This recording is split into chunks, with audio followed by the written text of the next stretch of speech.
قادر مطلق خدا باپ اور بیٹے اور روح القدس کا فضل اور اطمینان آپ کو ہمیشہ حاصل ہوتا رہے، آمین۔ آج ہم خدا کے کلام میں سے سیکھیں گے کلام خدا تحریر کرنے کے مقاصد۔ خدا خود اپنا کلام لکھنے کا آغاز کرتا ہے۔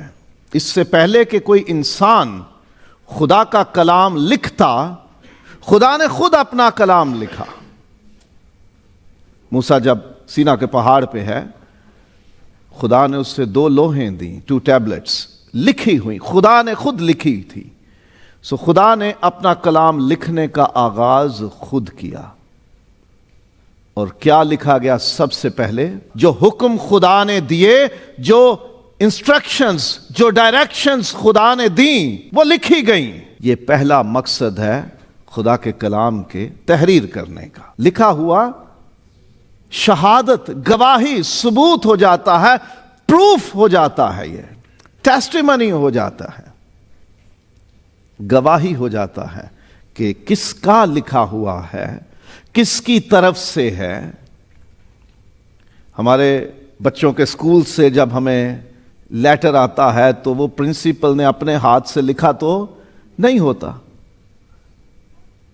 وہ کمپیوٹر آپریٹر، کوئی اسٹینوگرافر، کوئی سیکرٹری، آفس سیکرٹری، کوئی کلرک ہوتا ہے کہ جو ٹائپ کرتا ہے یا اس کو تحریر کرتا ہے۔ کس کی طرف سے؟ پرنسپل کی طرف سے۔ وہ مرضی کس کی ہوتی ہے جو اس میں لکھا ہوتا ہے؟ پرنسپل کا، اس کی طرف سے ہوتا ہے، اس کی مرضی سے لکھا جاتا ہے۔ اور پرنسپل اسے دیکھ لیتا ہے کہ یہ بالکل ٹھیک ہے، اور پھر وہ صرف 1 پیج پہ سائن کرتا ہے، پرنسپل، سٹیمپ لگ جاتی ہے، اور پھر اس کی بے شک 1,00,000 کاپیز بنا لو، اس کی فوٹو کاپیاں کر لو، اس کو آپ سکین کر کے تصویر بنا کے شیئر کر دو، بھیج دو کہیں بھی، تو وہ کس کی طرف سے مانا جاتا ہے؟ اسکول کے پرنسپل کی طرف سے۔ خدا خود لکھے تو بھی وہ خدا کا کلام ہے، نبی یا رسول لکھیں تو بھی وہ خدا کا کلام ہے۔ اور لکھنے کا حکم اس لیے دیا گیا، لکھوایا اس لیے گیا تاکہ شہادت رہے، درج ہو جائے، کہیں موجود ہو، تاکہ بعد میں ضرورت پڑنے پر استعمال کیا جا سکے۔ کوئی یہ نہ کہے کہ موسیٰ تو اپنے پاس سے باتیں کرتا ہے۔ آج بھی خدا کے خادم جب کلیسیا میں، عبادات میں انسانوں کو تعلیم دیتے ہیں اور یہ دعویٰ کرتے ہیں کہ یہ خدا کے کلام کے عین مطابق ہے جو بات یا تعلیم میں آپ کو بتا رہا ہوں، تو شہادت انہیں دینی پڑتی ہے۔ کہاں سے؟ لکھے ہوئے خدا کے کلام سے۔ کسی بھی عدالت میں لکھا ہوا ثبوت مانا جاتا ہے۔ زبانی سنی سنائی باتوں پر عدالتیں فیصلے نہیں کرتی۔ خدا نے اپنے حکم لکھوائے، خدا نے جو رہنمائی انسانوں کو دی، جو ہدایات دی، جو انسٹرکشنز اور ڈائریکشنز دی، وہ لکھوائیں، درج کروائیں تاکہ ثبوت رہیں۔ صرف حکم یا ہدایات نہیں، خدا کی باتیں اور خدا کے عہد جو خدا نے انسانوں سے باندھے، ان کا اندراج کرنا مقصد تھا۔ جو کچھ خدا بات کرتا ہے وہ ہر بار حکم نہیں دیتا، وہ دل کی باتیں بھی کہتا ہے، وہ اپنے خیالات، اپنے احساسات بھی ظاہر کرتا ہے، اپنے جذبات بھی ظاہر کرتا ہے۔ خدا کی باتیں اور خدا کے باندھے ہوئے عہد، ان کا اندراج کرنے کے لیے بھی کہا گیا کہ انہیں لکھ لو۔ اس لیے بائبل مقدس کے 2 حصوں کو عہد نامے کہا جاتا ہے، ٹیسٹامنٹس۔ ہم ایک دوسرے سے معاملات طے کرتے ہیں کہ جی آپ ہمیں اتنی رقم دو گے تو ہم آپ کو بدلے میں یہ مال دیں گے یا یہ زمین دیں گے، اور آج سے ہمارا یہ معاہدہ ہو گیا، یہ ایگریمنٹ ہو گیا۔ تو کیا کرتے ہیں؟ کہا جاتا ہے کہ جی 2 لفظ لکھ نہ لیں تاکہ ثبوت رہے۔ خدا نے اپنے باندھے ہوئے عہد، ایگریمنٹس، کووننٹس، پرومسز، کچھ بھی کہہ لیں، وعدے ہیں یا معاہدے ہیں یا عہد ہیں، وہ درج کروائے ہیں اپنے کلام میں۔ اسی لیے بائبل کے 2 حصوں کو عہد نامے کہا گیا۔ شہادت نامہ بھی لکھا گیا ہے خدا کے کلام کو جب موسیٰ نے لکھا تو اس کے لیے لفظ شہادت نامہ بھی استعمال ہوا کہ یہ خدا کی طرف سے جو قول دیے گئے ہیں، جو باتیں خدا کی طرف سے کی گئی ہیں، جو وعدے خدا کی طرف سے کیے گئے ہیں، یہ ان کی تحریر ہے تاکہ بوقت ضرورت سند کے طور پہ استعمال میں آئے۔ خدا کے کاموں کا اندراج کرنا، خدا نے جو کام کیے وہ اس نے لکھوا دیے، سند رہے یہ میں نے کیا۔ خدا نے دنیا بنائی، موسیٰ سے کہا لکھ لے میں نے ایسے بنائی، کیسے کیسے میں ابراہم، نوح، اسحاق، یعقوب اور سارے نبیوں کے ساتھ میرا تعلق رہا، کیسے میں نے بادشاہ بنائے، کیسے قوموں کو میں نے تیار کیا، ان میں بادشاہتیں قائم کی، میرا سلوک رویہ کیسا رہا، میں نے چھڑایا کیسے اپنے لوگوں کو۔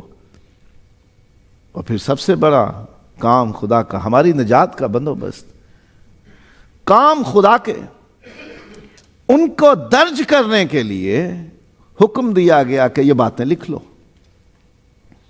اس لیے خدا کا کلام لکھا گیا تاکہ خدا کے کاموں کا اندراج ہو سکے، ریکارڈ کیا جا سکے خدا نے کیا کیا کیا ہے۔ اور بائبل شروع ہی سے یہ بات ہمیں بتاتی ہے، خدا نے ابتدا میں زمین و آسمان کو پیدا کیا۔ خدا نے جو کام کیا اسی سے بائبل شروع ہوتی ہے۔ خدا کے کاموں کا اندراج کرنے کے لیے کتاب میں لکھا گیا خدا کا کلام، تاکہ آنے والے زمانوں میں سب لوگ جان سکیں کہ یہ کام خدا نے کیے ہیں اور اس کے سوا کوئی اور کر نہیں سکتا۔ سو خدا کے کاموں کا اندراج کیا گیا، کتاب لکھی گئی، خدا کا کلام لکھا گیا تاکہ دنیا کو پتہ چلے کہ یہ کام خدا نے کیے، کب کیے، کیسے کیے، کن کی زندگی میں کیے، کن حالات میں کیے ہیں۔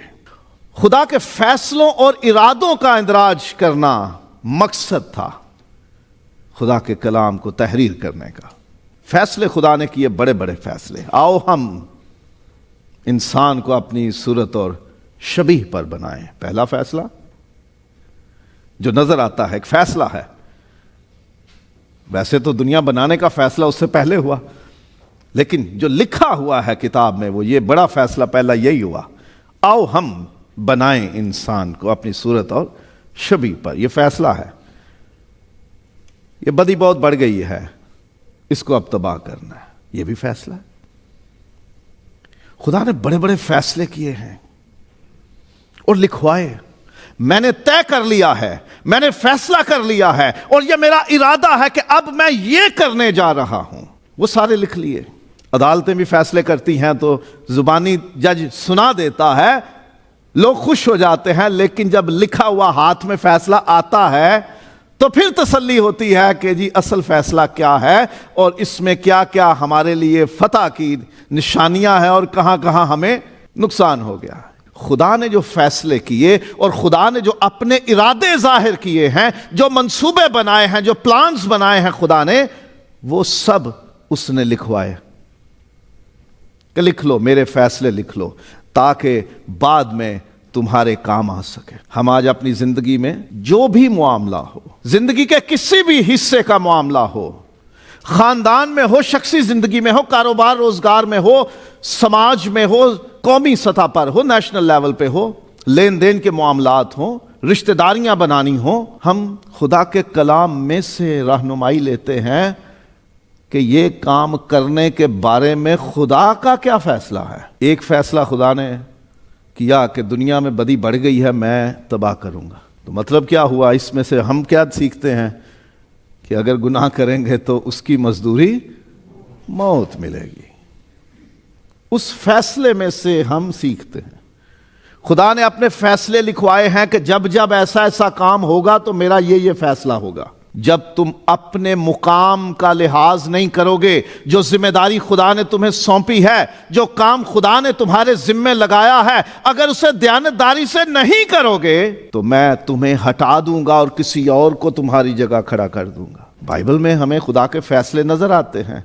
میں نے ساؤل کو رد کر دیا ہے اور داؤد کو چن لیا۔ مختلف حالات میں، مختلف واقعات میں، مختلف لوگوں کی زندگیوں میں خدا کو فیصلے کرنے پڑے، وہ فیصلے خدا نے لکھوائے ہیں۔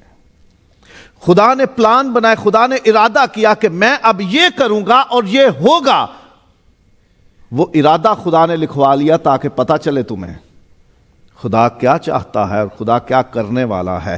ارادہ ہے کہ یسوع دوبارہ آئے گا، لکھوا دیا، وہ آئے گا۔ میں جاتا ہوں تمہارے لیے جگہ تیار کروں، آ کر تمہیں لے جاؤں گا، یہ میرا ارادہ ہے اور فیصلہ بھی ہے وہ۔ لیکن آنے والے وقتوں میں جو خدا کرنے کا ارادہ رکھتا ہے، جو اس نے منصوبہ تیار کر لیا ہے، وہ بھی لکھوا دیا ہے تاکہ ہم اس سے سیکھ سکیں، ہم اسے جان سکیں، ہم اسے سمجھ سکیں۔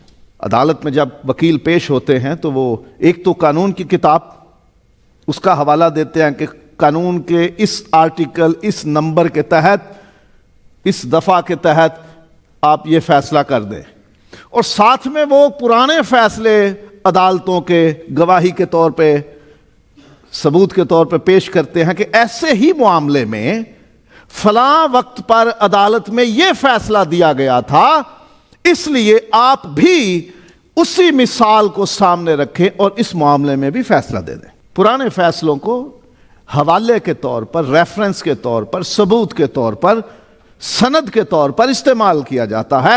ہم اپنی زندگی میں، اپنے خاندانی زندگی میں، اپنے کاروبار یا روزگار والی زندگی میں بھی، اپنے سارے معاملات میں فیصلے کرنے سے پہلے خدا کے کلام میں جو خدا کے فیصلے ہیں ان پر ایک نظر مار لیں کہ ایسے ہی حالات میں خدا نے کیا فیصلہ دیا تھا، پہلے کیا فیصلہ دیا تھا، اور اب ہم ویسا ہی فیصلہ اپنے لیے بھی کریں۔ کسی نے ناجائز کام کیا تو خدا نے اسے سزا دی، فیصلہ ہے ہمارے پاس۔ ویسا ہی کام اگر میں کروں گا تو پھر لازم ہے کہ میرے بارے میں بھی سزا وہی لاگو ہوگی۔ تو خدا کے فیصلے کتاب میں لکھوا دیے گئے ہیں، ہم ان سے استفادہ کریں۔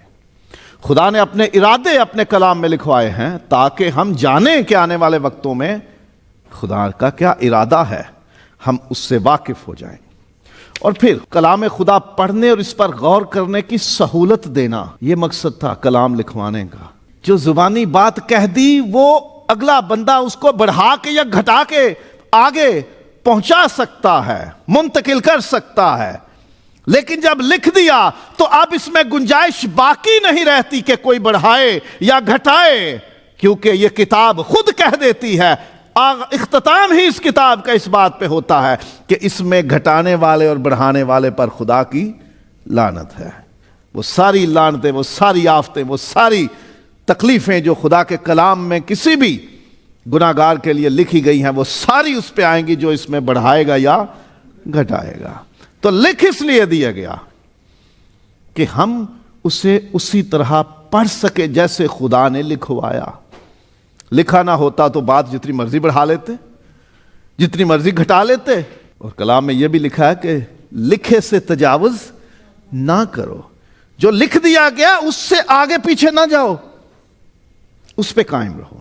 سو پڑھنے کے لیے اور اس پر غور کرنے کے لیے ہمیں سہولت دی گئی ہے۔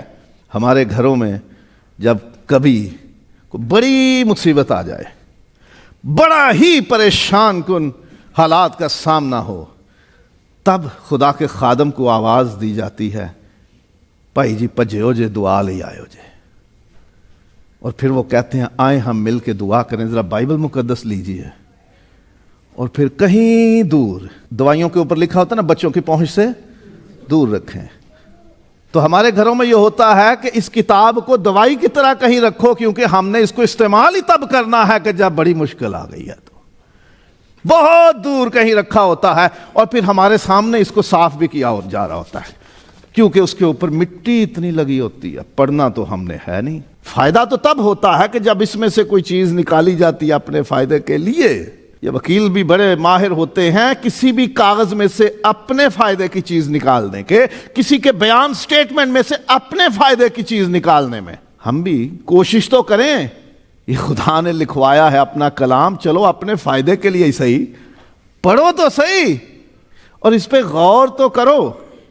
یہ پڑھنے اور غور کرنے کے لیے ہے، یہ صرف سجا کے رکھنے کے لیے نہیں ہے، صرف اس کے اشتہار لکھ کے بینرز اور فلیکس اور کارڈز اور ڈیکوریشن پیسز اور کیلنڈرز پہ لکھ کے اس کو سجانے کے لیے نہیں ہے، یہ پڑھنے کے لیے ہے اور غور کرنے کے لیے، اس پر دھیان کرنے کے لیے ہے.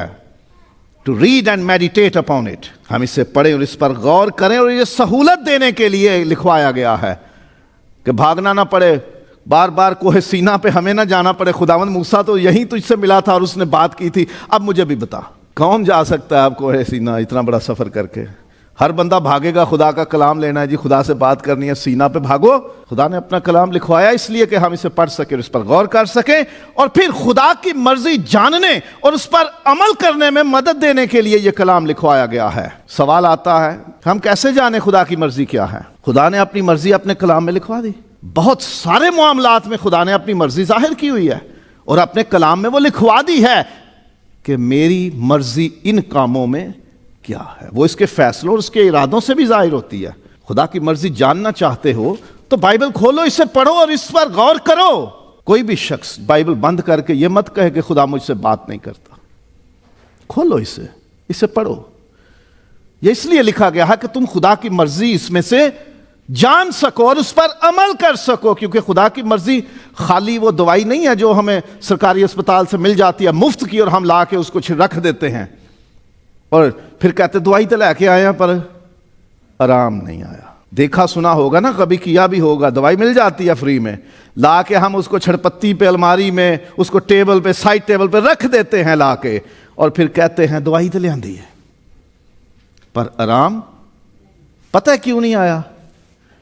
کیونکہ دوائی کو ہم نے اپنی پہنچ سے دور کر دیا. ہم نے دوائی کو استعمال نہیں کیا، اسے اپنے اندر کام نہیں کرنے دیا. خدا کی مرضی اس کلام میں لکھی ہوئی ہے، ہم نے اسے کھولا نہیں، ہم نے اسے پڑھا نہیں، اور ہم نے اس پر غور نہیں کیا. اس لیے ہم کہتے ہیں کہ خدا کی مرضی پتہ نہیں کیا ہے. اور پھر خدا نے اپنا کلام اس لیے تحریر کروایا کہ ہم ماضی اور مستقبل کی بابت سیکھیں اور دوسروں کو سکھا بھی سکیں. جو کچھ آدم اور حوا کے ساتھ ہوا ہم اس میں سے سیکھیں. خدا نے حکم دیا، آدم اور حوا اس پہ قائم نہ رہ سکے تو کیا ہوا؟ وہ خدا کے جلال میں سے خارج کر دیے گئے، اس کی حضوری سے نکال دیے گئے. تو ہمارے سیکھنے کی بات ہے. بنی اسرائیل خدا سے دور ہو گئے، خدا نے انہیں سزائیں دی. سیکھنے کی بات ہے. آنے والے زمانے میں بھی خدا نے ہمیں بتا دیا ہے کہ کیا ہونا ہے. مکاشفہ کی کتاب تو لکھی اس لیے گئی نا، یسوع مسیح کا مکاشفہ جو اس نے اپنا فرشتہ بھیج کر اپنے بندے یوحنا پر ظاہر کیا کہ جو باتیں ہونے والی ہیں وہ اس پر ظاہر ہوں، اور اسے کہا کہ کتاب میں لکھ لے. اور جو اس کتاب کو پڑھنے والا ہے اور اس کے سننے والے ہیں اور اس پر عمل کرنے والے ہیں وہ مبارک ہیں. خدا نے ہمیں آنے والے زمانے کے لیے بھی ہدایات دی ہیں، اس میں اپنے منصوبے بتا دیے ہیں، ہمیں آئندہ کیا کرنا ہے، کیا ہونے والا ہے. یسوع آنے والا ہے، عدالت لگنے والی ہے، کیا پیمانے ہوں گے، کن کو سزا ملے گی، کن کو اجر ملے گا. ماضی کی کہانیاں ہیں، اس میں ماضی کے واقعات ہیں، ان لوگوں کی زندگی کی باتیں ہیں. جو خدا پہلے کہہ چکا ہے وہ ہے، جو خدا کر چکا ہے وہ ہے، اور آنے والے وقتوں میں کیا ہوگا اور خدا کیا کرنے جا رہا ہے وہ بھی اس میں لکھوایا گیا ہے. اس لیے ہم پچھلے وقتوں اور آنے والے وقتوں کی بابت سیکھیں اور سکھائیں، اپنے بچوں کو سکھائیں، اپنے خاندان کو سکھائیں، اپنی کلیسیاؤں میں سکھائیں، سب واقف ہو جائیں ان باتوں سے. اس لیے یہ کلام لکھوایا گیا ہے. یہ باتیں ان لوگوں پر عبرت کے لیے واقع ہوئیں، لیکن ہماری نصیحت کے لیے لکھی گئی ہیں. اور ہمیں خدا کے کلام کو پڑھ کر، اس پہ غور کر کے، اسے سن کر، کیونکہ بہت سے لوگ ہیں جو پڑھ نہیں سکتے خود سے، وہ سنیں، خدا کے کلام پر غور کریں. یہ پرانے وقتوں کی باتوں کو کیسے ہم پر ظاہر کرتا ہے کہ وہ کیا کرتے تھے اور ان پر کیا گزرا، اور آنے والے زمانوں میں کیا ہوگا. ہم اس پہ بھی توجہ کریں، سیکھیں خود بھی کیا ہونے جا رہا ہے، کیا ہونے والا ہے، اور پھر ہم نے کیسے بچنا ہے. یہ ساری چیزیں سکھانے کے لیے اور دوسروں کے ساتھ شیئر کرنے کے لیے، بانٹنے کے لیے یہ لکھوایا گیا ہے کہ ہم خود سیکھیں اور پھر دوسروں کو بھی سکھا سکیں. اور یہ کلام لکھوایا گیا تاکہ ہم ایمان لا سکیں. پڑھ کے، سن کے، غور کر کے، اس میں سے جان کر ہم ایمان لائیں. ایمان کیسے پیدا ہوتا ہے؟ سننے سے، اور سننا مسیح کے کلام سے. یوحنا کی انجیل 20واں باب ہے، 30ویں اور 31ویں آیات. بہت سے معجزے یسوع نے دکھائے، بہت سے کام کیے ہیں، سارے تو نہیں لکھے گئے، لیکن یہ باتیں، یہ واقعات، یہ کام اس کے اس لیے لکھے گئے ہیں تاکہ تم ایمان لاؤ. اور تیموتھیوس کے نام لکھا ہوا دوسرا خط ہے، اور 3واں باب اور 15ویں آیت، ان پاک نوشتوں کی بابت جن کی بچپن سے تجھے تعلیم دی گئی ہے اور جو ایمان لانے میں تیرے مددگار ہوئے ہیں تاکہ تو نجات پا سکے. یہ نوشتیں، یہ کتاب جو لکھی گئی ہے، یہ صحائف، اسکرپچرز، جو خدا کا کلام لکھا گیا ہے، یہ اس لیے ہے تاکہ ہم ایمان لائیں بھی اور ایمان میں مضبوط بھی ہوتے چلے جائیں. کیونکہ یہ گواہی ہے خدا کی، خدا کے کلام کی، خدا کی باتوں کی، خدا کے وعدوں کی، خدا کے فیصلوں کی، خدا کے ارادوں اور اس کی مرضی کی، خدا کے منصوبوں کی. یہ شہادت ہے، یہ ہمیں بتاتی ہے کہ کیا ہو چکا ہے اور کیا ہونے والا ہے اور ہمارے ساتھ کیا ہوگا اگر ہم یہ کریں گے اور اگر ہم یہ کریں گے. تو یہ ایمان لانے میں اور ایمان کو مضبوط کرنے میں مددگار ہوتا ہے یہ خدا کا کلام. اس لیے اسے لکھا گیا تاکہ ہم ایمان بھی لائیں اور ایمان میں مضبوط بھی ہوں. اور پھر یسوع مسیح کی بابت سیکھنے اور سکھانے میں مدد دیتا ہے یہ کلام، کیونکہ ایمان کا بانی اور کامل کرنے والا یسوع ہے. وہ ہمارے ایمان کا مرکز ہے. اگر یسوع کو ہمارے ایمان سے نکال دیا جائے تو ہمارا ایمان بیکار ہے. خداوند یسوع نے خود کہا کہ توریت اور زبور اور نبیوں نے میری بابت کلام کیا، وہ میرے بارے میں سکھاتے ہیں تمہیں. سب چیزیں اسی کے وسیلے سے ہیں، اسی کے واسطے ہیں. سب باتوں میں اس کا اول درجہ ہے. خداوند یسوع کے بارے میں سیکھنا ہے، وہ کون ہے، وہ کیوں اس دنیا میں آیا، اس کا اختیار کیا ہے، اس کی حیثیت کیا ہے، اس کا زور، اس کی طاقت کیا ہے، اس کی قدرت کیا ہے، اس کا مقام کیا ہے. یہ سب کچھ جاننے کے لیے یہ کلام لکھا گیا تاکہ تم جانو کہ وہ کون ہے. یہ اس لیے لکھا گیا تاکہ تم ایمان لاؤ کہ یسوع مسیح خدا کا بیٹا ہے. ہم نے بنایا نہیں اسے خدا کا بیٹا، ہم تو مانتے ہیں کیونکہ کلام کہتا ہے کہ یہ لکھا اس لیے گیا ہے تاکہ تم ایمان لاؤ کہ وہ خدا کا بیٹا ہے. سو یسوع کے بارے میں سیکھنا ہے یا کسی کو سکھانا ہے تو یہ کتاب استعمال ہوگی نا. یہ ٹیکسٹ بک ہے، یہ سلیبس کی کتاب ہے. جیسے اسکول میں کتاب پڑھائی جاتی ہے پھر اسی میں سے امتحان لیا جاتا ہے، ایک ہی کتاب ہے یسوع مسیح کے بارے میں سیکھنے کے لیے اور سکھانے کے لیے، جو کبھی تبدیل نہیں ہوتی کیونکہ وہ خود کل اور آج بلکہ ابد تک یکساں ہے. اس کا کلام بھی کل اور آج بلکہ ابد تک یکساں ہے. اس لیے لکھ دیا گیا تاکہ کوئی خرابی، کوئی کمی بیشی، کوئی اونچ نیچ، کوئی اوپر نیچے والا معاملہ نہ رہے کہ جی اس نے یہ کہا تھا کہ یسوع یہ ہے، اس نے یہ کہا تھا وہ یہ ہے، بلکہ لکھ دیا اس میں کہ وہ کون ہے، وہ کیسا ہے اور وہ کیا کرتا ہے، اس کا اختیار، زور، حکمت، حشمت کیسی ہے، اس کا اختیار، جلال، مقام کیا ہے، وہ سب اس میں لکھ دیا گیا ہے. اس لیے سیکھنا ہو تو اس میں سے، سکھانا بھی ہو تو اسی میں سے. اس لیے یہ لکھوایا گیا کلام گناہ کی پہچان اور اس کے نتائج سے آگاہی میں مدد دینا مقصد ہے کلام لکھنے کا. جب خدا کا کلام ہمارے پاس ہے نہیں تو ہمیں کیا پتا کہ گناہ کیا ہے. اگر شریعت نہ ہوتی تو مجھے گناہ کی پہچان نہ ہوتی.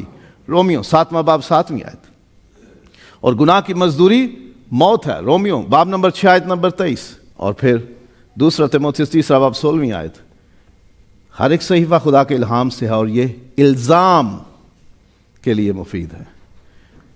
کسی کو پوائنٹ آؤٹ کرنا ہو، کسی پہ تنقید کرنی ہو تو یہ کام میں آتا ہے. کوئی غلط کام کرے تو اس کو بتاؤ یہ لکھا ہوا ہے، اس لیے تو دائرے میں آ گیا، سزا پائے گا. اور پھر گناہ گار کی اصلاح میں مدد دینے کے لیے لکھا گیا ہے. صرف انگلیاں نہ اٹھاؤ کسی پر، اس میں گناہ، یہ گناہ گار ہے، یہ گناہ گار ہے، یہ اس نے گناہ کیے ہیں، یہی نہیں ہے.